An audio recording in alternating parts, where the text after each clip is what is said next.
ضرورة رحيله وانتقاله من شرم الشيخ إلى مكان آخر. وقال الثوار إن بقاء الرئيس المخلوع حسني مبارك في شرم الشيخ يشكل بؤرة تشويش على مصر وعلى ثورتها، وبالتالي لا بد على الرئيس حسني مبارك أن يرحل من منطقة شرم الشيخ، لأنه لا زال هناك يستقبل بعض الوفود، وكل ذلك يعتبر تحركا مشبوها لتشويه الثورة وربما للانقضاض على مكاسبها. من أهم ما جاء فيه أيضا مما جاء في بيان الثورة رقم 5 ضرورة رحيل أحمد شفيق رئيس الحكومة الانتقالية أو حكومة تسيير الأعمال، لأنه كما يعلم الجميع محسوب على النظام السابق.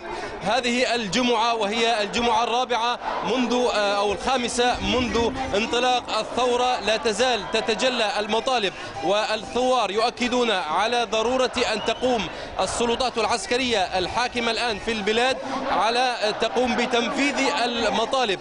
من أهم ما تعيشه مصر هذه الأيام هو الأسماء التي يعني شوهت مصر بفسادها ونهبت أموال كثيرة، وصار الأشياء التي كان الناس يرونها في السينما المصرية باتوا يرونها الآن في الجرائد، وهي أن صور لوزراء في المحتجزين في السجون إلى آخره. وكل هذه الأمور تشجع الثورة على الإصرار على مطالبها والتأكيد على مكتسباتها. عبد القادر، وكما لاحظت من دون شك أنت في الصور قبل قليل العلم الليبي والعلم التونسي، وكل هذا يشكل نفحة ثورية. عياش، نعم. ابقى معنا، ربما أيضا نشاهد صور من بنغازي وهناك الخطيب يدعو، لعل نسمع الآن هناك صوت.